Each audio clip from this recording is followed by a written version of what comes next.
꼭까지 까먹네. 반갑습니다.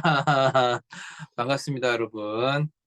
자, 소일문답 이제 10계명 다 끝났고요. 10계명이 끝나는 그 지점에서 이제 무엇이 나오냐면, 아, 2부의 전체 주제가 우리가 하나님을 믿으면서 또 하나님을 영화롭게 하고 영원토록 그분을 즐거워하는 데 있어서 우리의 의무와 역할은 뭐냐? 우리가 하나님을 어떻게 영화롭게 하고 영원토록 그분을 즐거워할 수 있는가? 첫 번째는 그를 믿음으로, 그리고 두 번째는 그를 믿는 믿음 가운데 행함으로 오잖아요. 근데 그 행함에서는 이제 하나님께서 우리에게 요구하시는 행함은 도덕법, 즉 십계명이다. 이제 이렇게 이야기를 했지 않습니까?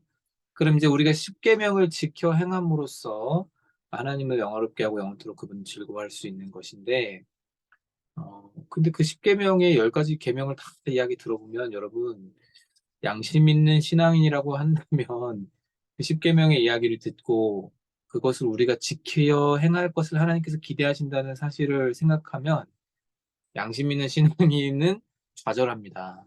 왜냐면 우리는 그걸 다 지킬 수가 없다는 것을 너무나 잘 알고 있기 때문에 그렇죠. 1계명부터 4계명까지 하나님에 대한 계명은 뭐 어떻게 하면 좀 지킬 수 있을 것도 같아요. 하나님만 섬기고 하나님의 방법대로 예배하고 하나님을 함부로 대하지 않고 하나님을 내 도구화시키지 않고 그리고 그분을 위해서 잠깐 쉬어가는 시간들을 갖고 정방향을 그분께 맞추는 삶. 이것까지는 그래. 뭐 100번 양보해서 어떻게든 하면 되겠지.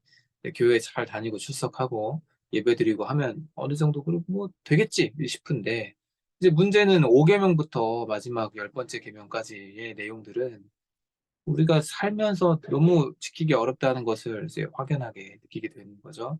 물론 문자적으로 그냥 봤을 때도 어렵지만 이 소요리 문답은 그것을 그냥 문자적으로만 이해하는 것이 아니라 그 계명 안에 담겨져 있는 하나님의 의도와 또 확장된 해석으로까지 나아가지 않습니까? 그러면 그걸 지켜 행한다는 것이 쉽지 않다는 것을 이제 느끼게 됩니다. 마지막 10번째 계명에서는 우리가 이제 타인의 것에 대하여 욕망하고 그것을 소유하고 갖기 위해서 우리 안에 내재된 폭력성들이 나타나지 말아야 할 것을 그걸 이제 가르치는데 결국에는 5계명부터 마지막 9계명까지의 모든 내용들이 이렇게 타인에 대한 우리의 이제 모방이론, 저번에 르네지라를 이야기를 하면서 모방이론과 거기서부터 나오는 이제 불건전한 욕망의 실현들, 그리고 그 타인이 가지고 있는 무언가를 나도 갖기를 원하는, 그래서 그가 가지고 그가 행동하는 것을 나도 똑같이 따라서 행동함으로써 내 실존의 어떠한 보상과 또 높아짐을 경험하고자 하는 우리의 모든 어리석은 생각들, 이제 이런 것들을 욕망의 절제라고 하는 끊어냄을 통해서 우리에게 가르쳐 주시는데 쉽지 않다는 거죠. 이게 그렇지 않습니까, 여러분? 다 들어보면 전부 다 맞는 말이고. 그러니까 바리새인식으로 지키면 지킬 수 있어요. 살인하지 말라. 아무도 안 죽였으니까 지켰다. 가늠하지 말라. 한 번도 성적인 부정 행위들을 하지 않았으니까 지켰다. 이러면 뭐 다 지킨 것처럼 보이죠. 부모를 공경하라. 뭐 부모님에 대해서 뭐 사랑하고 존경하고 뭐 다 지켰다. 말할 수 있지만 거짓 증언하지 마라. 거짓말하지 마. 거짓말 안 했다. 할 수 있지만 그 안에 담겨져 있는 실제 의미들과 또 확장되어진 그 하나님께서 그리고 우리 주님께서 알려주신 것들을 놓고 보면 우리가 얼마나 말과 행실과 또 마음의 생각으로 그 십계명들을 너무나 쉽게 어기고 있다는 것을 이제 알게 되는 거죠. 자, 그래서 거기서부터 이제 출발하는 거예요. 아이고, 좌절이다. 나는 못 지킨다. 나는 하나님을 영화롭게 하고 영원토록 그분을 즐거워할 수 없겠다. 라는 이제 생각이 드는 그때에 이제 십계명을 마치고 나서 우리에게 그 은혜의 방편을 알려줍니다. 소요리 문답을 이제 기술한 웨스트민스터 신앙고백서를 저술한 수많은 우리 신앙의 선배들은 너희들 다 지킬 수 없다. 아, 육체를 가진 우리는 이 땅에 살아가는 동안 하나님을 우리의 행위로서 온전히 만족시켜 드릴 수 없다라는 답을 추론해내요. 그리고 거기서부터 또다시 주어지는 은혜가 있다는 것을, 그러니까 이렇게 다 지킬 수도 없는 계명을 우리에게 무겁게 지어 줌으로써 우리를 골탕 먹이고 너희들은 할 수 없으니 봐라. 너희들은 고작 그것밖에 안 되는 존재들이다라고 이야기하면서 기뻐하시는 하나님이 아니라 너희들은 내가 없으면 절대 살 수 없는 존재들이며 너희들이 그것을 지킬 수 없다는 것을 내가 알고 있음에도 구원했고 알고 있기 때문에 너희를 위한 길을 내가 늘 열어놓고 있다라고 하는 하나님의 우리를 향한 따뜻한 마음들을 이제 소리 문답에서는 가르쳐 주는 거죠. 자, 그래서 이번부터 이제 살펴볼 것은 그 은혜의 방편으로 들어가기 전에 이제 십계명에 대한 우리들의 양심적인 선언들, 고백들 이런 것들이 이제 나오게 됩니다. 한번 보실까요? 자, 82문. 십계명을 다 배우고 난 뒤에 이제 질문합니다. 하나님의 계명을 완전히 지킬 수 있는 사람이 있습니까? 답은 뭐죠? 간단하게는 없습니다.입니다. 왜 없냐? 타락한 이후 한낱 사람으로서는 이 세상에 살 동안에 하나님의 계명들을 완전히 지킬 수 없고 오히려 생각과 말과 행위로 날마다 범합니다. 이렇게 기록하고 있습니다. 그러니까 이 땅에 살아가는 동안에 우리는요. 물론 예수 그리스도를 믿음으로써 모든 죄의 책임은 면제되었어요. 그쵸? 그를 믿는 그 순간 우리는 의롭다 하심을 이미 받았습니다. 그러나 우리 안에 있는 여전히 자리 잡고 있고 존재하는 죄악된 본성들, 죄의 찌꺼기들은 여전히 남아 있어요.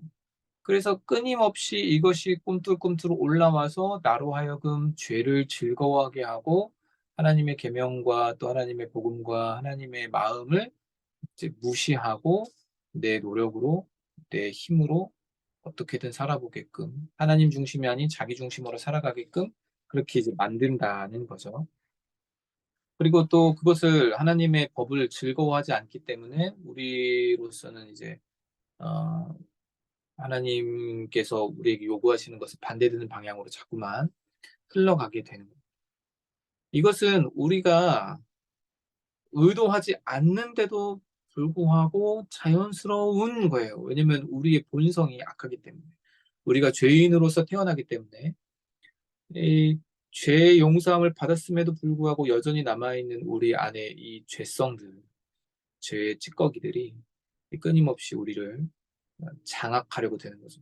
그게 이제 로마서 7장에서 사도 바울이 말하는 내 안에 두 법이 싸운다는 그 이야기이고 또 성령께서 영향력이 약화되어질 때 우리 마음 안에 가득 채워진 이 죄악의 본성들과 죄악의 유혹들이 끊임없이 우리를 장악하려고 언제든지 장악하기 위해서 애를 쓰거든요. 그렇기 때문에 우리는 신앙생활을 해 나가는 우리는 어떻게 해야 되느냐? 죄 안 지으려고 막 노력한다고 해서 죄 안 짓게 되는 거 아니에요.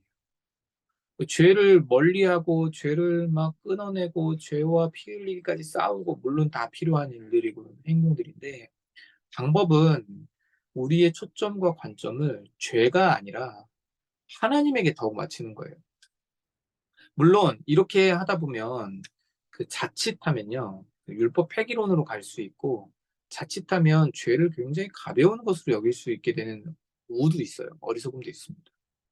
그런데 날마다 죄에 대해서만 이야기하고 날마다 내가 죄 지었나 안 지었나 거기에만 몰두해서 살아가다 보면 더 큰 하나님의 은혜, 이런 죄가 있음에도 불구하고 우리를 구원하시고 구속해 주시기로 결정하신 하나님의 더 큰 은혜는 자꾸 뒤로 가고 어, 더 중요하고 더 필요한 것은 자꾸 뒤로 가고 이걸 극복해내야 되는 부분들이 자꾸만 너무 커져 보여서 나도 모르게 이제 자포자기하는 심정이 될 수 있는 거죠. 그래서 신앙생활에 있어서 정말 중요한 것은 날마다 복음을 묵상하는 것이고 예수 그리스도께서 어떤 분이시며 어떤 일을 하셨는가 그것을 내가 더 깊이 알아가는 것입니다. 왜 우리가 성경을 봅니까? 오늘 하루 나에게 무엇이라고 말씀하시는가? 성경을 통해서 내가 오늘 선택해야 되고 내가 오늘 판단해야 되는 모든 것들에 대한 기준을 하나님 주시기를. 물론 굉장히 귀한 마음이고 너무나 좋은 마음입니다. 그러나 그 이상으로 넘어가야 돼요. 왜냐면 예수님께서 모든 말씀에 대해서 뭐라고 말씀하셨냐면 너희가 영생을 얻는 줄 알고 이 말씀을 상고하거니와 이 말씀이 나에 대하여 가르치는 말씀이라 하셨어요. 그러니까 우리 모든 신자들은 성경 66권을 통해서 무엇을 봐야 되냐면 하나님의 신비이신 비밀이신 하나님의 미스터리이신 그 예수 그리스도를 봐야 된다는 거예요.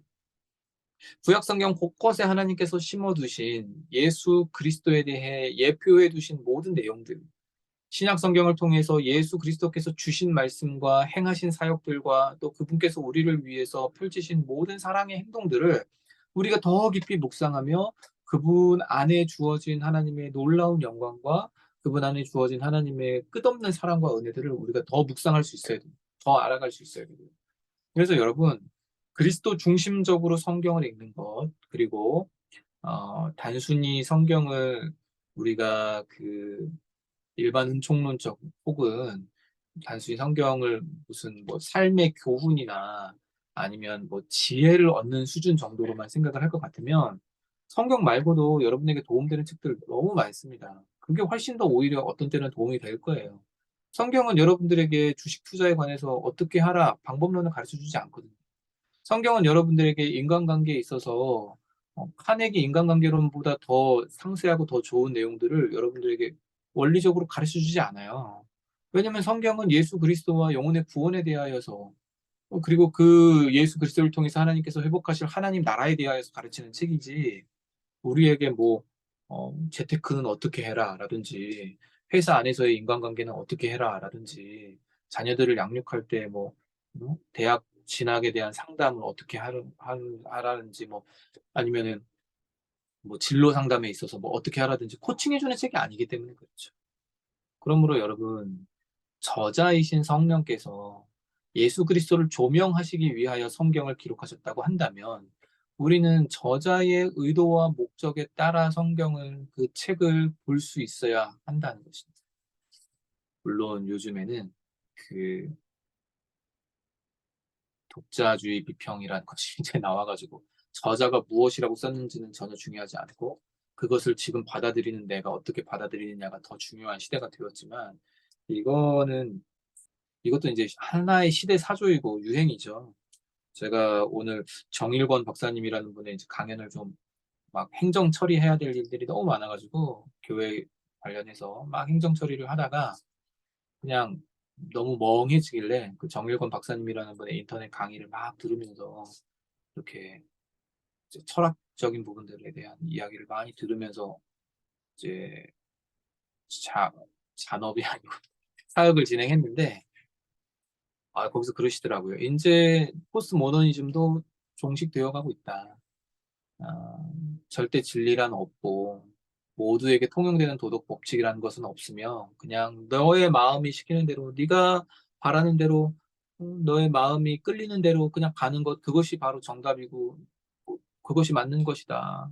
다 상대적인 것이지 누가 어떻게 절대적인 진리가 있다고 말할 수 있겠냐 이렇게 말했던 그런 포스트 모더니즘의 시대 사조도 이제는 역사의 뒤안길로 황혼으로 접어들고 있다. 이렇게 이야기를 하더라고요. 와, 그래서 끝나지 않을 것 같았는데 끝이 없을 거라고 생각했는데 이것도 이제 끝이 나는구나. 뭐 그런 쪽의 전공자의 말씀이니까 저보다는 훨씬 더 잘 아시는 분이니까 맞겠죠. 아무튼 그러하다. 그래서 예수 그리스도를 모든 말씀 속에서 보아야 하고 여기서 이제 또 출발되어지는 질문이 이제 이거죠. 왜 완전히 지킬 수도 없는 계명을 하나님은 도대체 왜 그럼 우리에게 주셨냐? 한낱 사람으로는 이 세상에 살 동안에 하나님의 계명들 완전히 지킬 수 없는데 그 지킬 수 없는 것 하나님 다 뻔히 아시면서 왜 주셨냐 이거예요. 오히려 생각과 말과 행위로 날마다 범죄하는 우리를 보시면서 왜 그걸 굳이 지어주셨냐라고 이제 질문할 수 있는 거죠. 이 부분에 대한 답은 우리 주님께서 친히 말씀하셨습니다. 뭐라고 말씀하셨냐?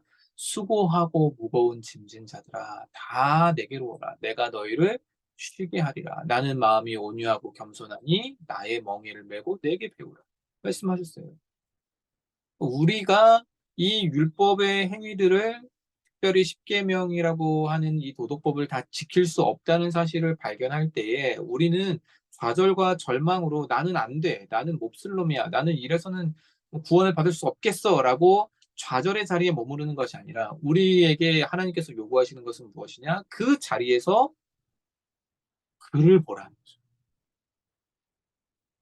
골뱅이 다 물려가지고 죽어가는 그때에 모세를 통해서 구원의 방법으로 놋뱀을 장대에 높이 매달고 그것을 쳐다보면 살 것이다라고 말씀하셨던 것처럼 우리가 스스로 할 수 없다는 우리가 하나님을 조금도 기쁘시게 만족시켜 드릴 수 없는 죄인이라는 사실을 발견할 때 그 순간에 무엇을 보게 하느냐? 예수 그리스도를 보게 한다.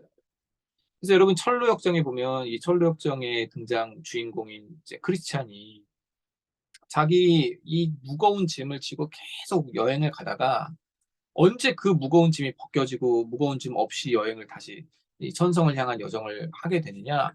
예수 그리스도의 십자가 앞에 딱 섰을 때였어요. 그리고 아무리 벗으려고 해도 벗어지지 않고 오히려 점점 더 커지던 그 무거운 죄의 짐이 예수 그리스도의 십자가 앞에 섰을 때 굴러 벗겨지고 벗겨진 그 짐이 구르고 굴러서 더 이상 볼 수도 없는 곳으로 팍 처박혀져 가는 그걸 이제 보거든요. 그 책 속에 존 버년의 철로 역정 속에 보면.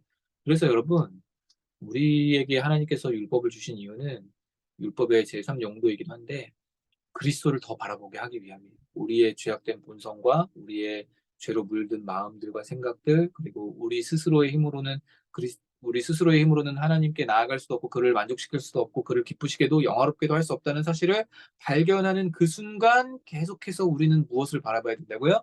예수 그리스도를 바라봅니다. 내 힘으로는 안 됩니다. 나로서는 할 수 없습니다.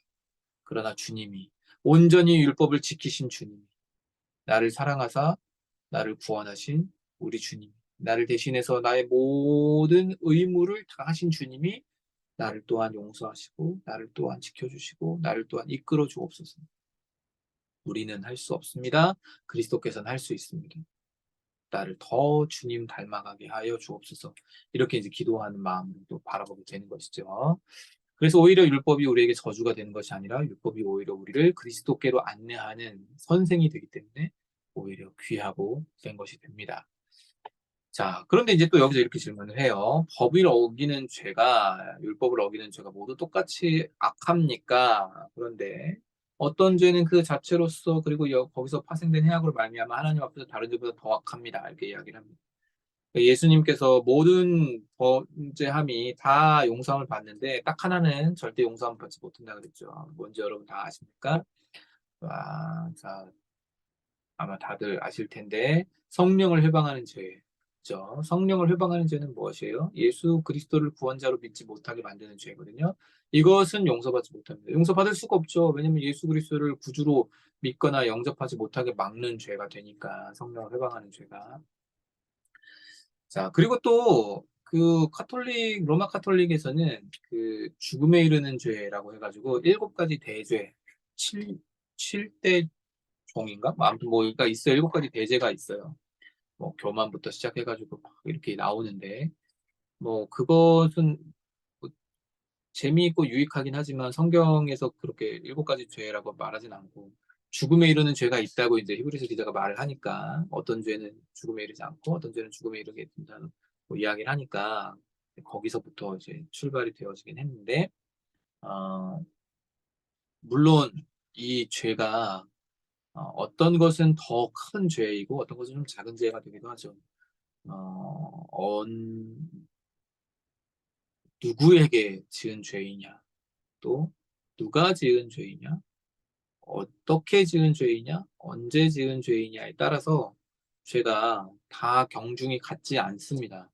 예를 들면 그 제가 종종 들었던 비유인데 예전에 그 국회의원 어떤 이제 원내대표 하시던 분이 국회 앞에서 그 단식 투쟁을 막 하셨었어요. 불과 몇 년 전인데. 근데 막 밥도 못 먹고 이렇게 힘들어하고 있었는데 어떤 한 청년이 지지자인 줄 알았는데 이렇게 막 인사하러 오더라고요. 그 계단에서. 그런데 이제 이렇게 계단에서 막 다가오니까 그 단식하던 국회의원이 아유 반갑다고 이제 악수를 청했어요.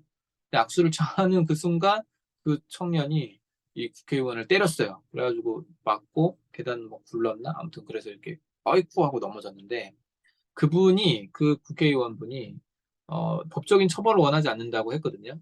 근데 긴급 체포됐어요. 왜냐면 이제 국민의 대표잖아요. 한 사람이 헌법기관이고 입법기관이고 똑같이 주먹질 해도 그 사람이 만약에 저를 때렸다. 그러면 뭐 긴급 체포 되겠습니까? 우선 저희가 뭐부터 해야 되죠? 그 사람이 날 때렸다는 걸 증명해야 되고 그 피해가 어떠한지를 또 증명해야 돼요. 뭐 병원에 가가지고 전치 몇 주 막 이런 거 끊어갖고 와야 되고 고소장을 또 제가 직접 제출해야 되고 그러고 난 뒤에 경찰이 찾아가가지고 현범 씨가 당신을 이렇게 고소했는데 이러이러한 사실이 맞습니까? 라고 이제 경찰서로 출두시킨 다음에 조서를 다 꾸미고 확인한 다음에 그 다음에 그 사람이 초범인지 뭐 범죄 이력이 있는지를 다 조회해가지고 만약에 이 사람이 도주에 우려가 있다 그러면 법원으로부터 영장을 발부받아서 이런 많은 과정들을 거쳐서 그 사람을 구치소에 가두고 이제 뭐 이렇게 될 텐데 그렇죠? 그리고 뭐 사실 만약에 그 사람이 저를 주먹으로 한 대 쳤다. 제가 경찰에 가서 고소했다. 그럼 경찰서에서 뭐라고 하겠습니까? 아이 두 분이서 합의하세요. 아마 그럴걸요? 근데 그 사람이 똑같이 주먹질을 했는데 국회의원을 때리니까 긴급 체포되잖아요. 그 뒤로 뭐 어떻게 됐는지는 사실 잘 모르겠지만. 그러니까 누구에게 죄를 저질렀느냐에 따라서 모든 죄가 똑같이 악한 것이 아니라 더 악한 죄가 있고, 그리고 더 용서받지 못하는 죄가 있고, 더 많은 해악을 끼치는 죄가 있는 거죠. 그렇기 때문에 죄는 다 동등치 않다. 물론 아주 작은 죄 하나도 율법의 모든 613가지가 되는 율법 가운데 하나를 어겨도 모두를 어긴 것이 되지만 그러나 죄 가운데는 경중이 있다. 누구에게 언제 뭐 누가 짓느냐 뭐 이런 것들에 따라서 얼마든지 차이가 있을 수 있다. 그죠? 자, 그러나 이제 모든 죄마다 작은 죄든 큰 죄든 약한 죄든 강한 죄든 모든 죄마다 마땅히 보응받아야 할 것이 있는데 그건 무엇이냐? 이 세상인과 오는 세상에서 하나님의 진노와 저주를 받는 것이다. 그러니까 죄 가운데 있는 사람은 이 땅에 살아가는 동안에도 하나님의 진노와 저주를 받고요. 그리고 오는 세상, 즉 죽어서 가게 되는 그리고 이 땅 가운데 펼쳐지게 될 하나님의 나라에서도 죄인은 하나님의 진노와 저주를 받게 됩니다. 영원한 형벌이라고 하는 진노와 저주를 받죠.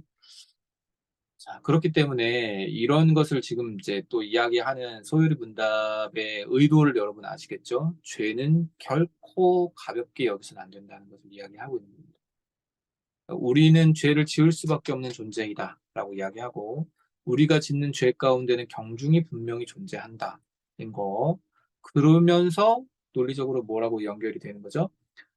어, 나는 좀 덜 심각한 죄를 저질렀으니까 그래도 좀 낫지 않겠나라는 생각을 할 즈음에 작은 죄든 큰 죄든 전부 다 이 세상과 오는 세상에서 하나님의 진노와 저주를 받게 되는 결코 가볍게 여겨선 안 되는 것이 바로 죄다. 이렇게 이제 이야기를 하고 있는 거죠. 자, 그러면 우리의 죄로 말미암아 마땅히 받아야 할 하나님의 진노와 저주를 피하게 하시려고 하나님께서 우리에게 요구하시는 것은 무엇이냐? 그 죄와 저주를 우리로 하여금 다 너희가 받아라라고 하지 아니하시고 그것을 피하게끔 진노와 저주의 하나님의 진노와 저주의 형벌 아래 있지 않게 하시려고 하나님께서 우리에게 무엇을 요구하시느냐? 아이고. 에, 답은 우리의 죄로 말미암아 마땅히 받아야 할 하나님의 진노와 저주를 피하게 하시려고 하나님께서 우리에게 요구하시는 것은 예수 그리스도를 믿고 생명에 이르는 회개를 하며 우리에게 구속의 은덕을 끼쳐 주시려고 그리스도께서 쓰시는 모든 방도를 부지런히 사용하는 것입니다. 이게 무슨 말이냐면요. 우리로 하여금 주님을 믿고 또 회개를 하라. 이 뭐예요? 믿음과 회개를 합쳐서 제가 뭐가 된다 그랬죠? 회심이라고 그랬죠.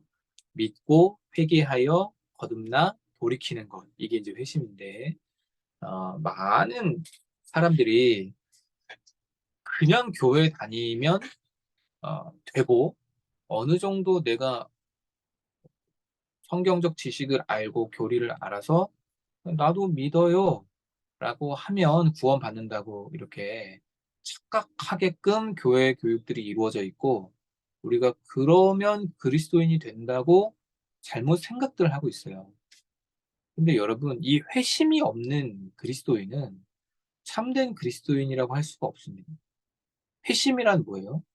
예수께서 나의 주와 그리스도가 되신다는 것을 믿는 거고요. 또 동시에 그를 믿기 때문에 나의 죄악된 삶을 돌이켜보고 그분께서 나의 죄를 위해 죽으셨다는 사실과 내가 그리스도 안에서 용서받았다는 사실을 믿음으로 나의 모든 죄악된 삶을 돌이켜 하나님께서 기뻐하시는 방향으로 방향을 완전히 전환한 것. 그러니까 생명에 이르는 회개가 되는 거죠. 이 두 가지가 회심인데, 이것 하지 않고 이것을 경험하지 않고 그냥 교회를 20년, 30년, 40년 다니면 자동적으로 직분받고 예배드리고 참여하고 나도 모르는 사이에 나도 믿나 안 믿나 확실진 않지만 어쨌든 계속 다녀왔으니까 믿는 거라고 여기면서 나도 구원받은 하나님의 백성일 거야라고 착각할 수 있어요. 근데 여러분, 구원은 철저하게 개인적인 것이고요. 또 이 구원은 어, 마음에 믿어 의에 이르고 입으로 시인하여 구원에 이른다고 했기 때문에 내 스스로 내 믿음에 대한 고백들이 있어야 되고, 나의 영혼의 상태에 대해서 점검하며 내 스스로 정말 구원받은 하나님의 백성인가에 대해 내가 진정으로 회심한 사람인가에 대해서 끊임없이 점검들을 해야 해요. 그게 우리에게 필요해요. 근데 근래의 기독교 신앙은, 교회에서 가르치는 모든 신앙의 내용들은 그런 것들 없이도 이미 그리스도인이라고 전제하고 출발하는 경우들이 너무나 많아요. 당연히 그리스도인이겠지. 예배드리러 왔으니까. 세례 받았으니까. 직분 받았으니까. 당연히 예수를 그리스도로 믿겠지. 당연히 회개했겠지라고 전제하고 출발하는 것들이 너무 많다고. 뭐 누구도 말해주지 않고 가르쳐주지도 않고 그냥 신앙생활 오래 하면 그러려니 하고 진행되는 경우들이 너무나 많습니다. 그렇기 때문에 여러분, 너무 가볍게 신앙생활을 생각하셔도 안 되고, 내 영혼의 구원의 문제에 대해서도 그냥 나 사형리 따라서 영접기도 했는데 나 구원받은 하나님의 백성 아니야? 요렇게 생각하시면 안 돼요. 영혼의 문제잖아요, 여러분. 그러므로 내가 예수님을 정말로 주와 그리스도로 믿고 있는가? 이걸 점검해야 되고요. 여기서 또한 믿는다는 것은 그냥 단순히 지적으로 동의하고 나도 그렇다고 생각하고 요 정도가 아니라, 내가 내 영혼을 그분께, 내 삶을 그분께 온전히 내어 맡길 정도의 신뢰감을 가지고 있는가, 그리고 신뢰함으로써 그렇게 행동하고 있는가가 이제 중요한 것이고, 또 동시에 생명에 이르는 회개, 이제 회개가 우리가 잘못 생각하는 것 중에 하나가 회개인데, 회개를 단지 그냥 내가 과거에 나도 모르는 사이에 하나님 앞에 지었던 모든 죄들에 대해서 하나님 이것도 잘못했고요, 하나님 저것도 잘못했고요, 하나님 이것도 잘못했고요, 하나님 그것도 잘못했어요. 요게 회개가 아니에요, 여러분. 물론 용서를 구하는 것이 회개이지만 회개의 더 본질적인 차원의 의미는 돌이키는 거예요. 그래서 과거의 악습과 과거의 자기 중심적인 나를 사랑하던 그 삶에서 하나님을 사랑하는 삶으로, 나의 영광과 나의 유익과 만족을 위하여 살아가던 삶에서 하나님의 영광과 하나님의 유익과 하나님 나라의 세워짐을 위하여 살아가는 삶으로 나의 삶의 모든 전 방향이 뒤바뀐 완전히 유턴한 사람이 된 것. 그러니까 이정규 목사님이라는 분이 회개를 사랑할 수 있을까라는 책에서 그 회개에 대해서 아주 강력하게 말씀을 하시는데, 그 회개가 전체 우리의 인격이 전 인생을 통틀어 진행되어져야 되는 것이지, 단지 무슨 죄를 저질렀고 부지중에 나도 모르는 사이에 지은 죄 때문에 내가 하나님 앞에 심판대에 서지 않을까, 지옥에 가게 되지 않을까, 이런 것에 대해서 두려워하는 것은 잘못된 것이라는 걸 아주 강력하게 이제 피력을 하죠.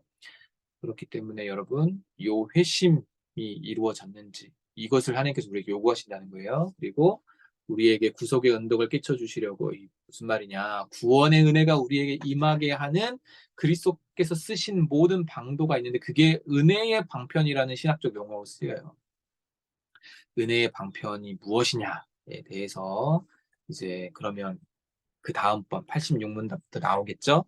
은혜의 방편에 대해서 다음 시간에 설명드리겠습니다. 자, 지금 이제 구원에 대한 요소로서의 교회론을 계속 보고 있는데 29문부터 36문까지는 구속의 그러니까 구원의 여정에 대해서 하나님께서 우리를 어떻게 부르시고 우리를 어떻게 중생시키시고 칭의로서 의롭다 하시고 그리고 자녀되게 하시고 그다음에 우리에게 어떻게 이제 성화와 영화의 단계까지 성령이 우리 안에 구원을 어떻게 이루시는가에 대해서 다뤘다면 이제 85문부터 99문까지는 은혜의 방편을 통해서 우리에게 어떻게 구속의 은혜가 임하게 되는가에 대해 살펴봅니다. 그런데 이제 이것도 구속 은혜의 방편도 우리가 부지런히 쓴다고 해서 은혜의 방편을 너희가 한 100번 썼구나? 그러면 구속의 은혜를 주마. 이런 개념은 아니고 이것 또한 하나님께서 베푸시는 은혜인데 그런 것들에 대해서 외적인 수단들에 대해서 교회 안에서 펼쳐지는 거거든요. 은혜의 방편. 그래서 은혜의 방편은 뭐 간단하게 말씀드리면 이제 말씀과 성례와 이제 기도까지 포함시키는데 어떤 데는 또 기도를 포함 안 시키는 어, 전통들도 있어요. 근데 이제 소요리 분답의 맨 마지막에 주님이 가르쳐 주신 기도이기 때문에 우리는 또 기도까지도 봅니다. 그래서 은혜의 방편들을 우리가 부지런히 사용하여서 하나님 앞에 아, 스스로 구원할 수 없는 우리가 하나님께서 주시는 구원의 은혜들을 주님께서 가르쳐 주신 방법들을 통해서 누리게 되는 확정케 되어지는 일들에 대해 이제 배우게 될 겁니다. 구원의 방편, 은혜의 방편은 부지런히 우리가 사용해야 되겠죠. 자, 여기까지 오늘 내용 마무리 짓도록 하고요. 어, 다 지킬 수 없는 십계명 왜 주셨냐? 어, 우리에게 날마다 그리스도께로 나아가라고 하나님께서 주신 것이다. 우리의 죄악된 본성을 하나님이 이미 다 잘 아시고 그럼에도 불구하고 우리를 또한 사랑하셔서 풍성케 하시려는 하나님의 놀라운 사랑의 발로이다 라고 제가 말씀을 드리면서 좀 마무리를 짓고 동시에 우리가 죄에 대하여 절대 가볍게 여기지 않기를 하나님께서 원하신다. 이렇게 말씀드림으로써 오늘 내용을 마무리 짓도록 하겠습니다. 자, 오늘 저녁에도 참여해 주셔서 감사하고요. 주 안에서 평안한 밤 되시고 각 가정의 모든 자녀들에게 하나님께서 은혜 주셔서 편안하게 잘 자는 은혜가 있도록 갑자기 날씨가 많이 추워졌는데 여러분 감기들 조심하시고 행복한 밤 시간들 되시기를 바랍니다. 감사합니다. 이것으로 마치겠습니다. 안녕히들 주무세요. 감사합니다. 궁금하신 거 있으면 언제든지 카톡으로 또 남겨주시면 답변 드리도록 하겠습니다. 안녕히 주무십시오.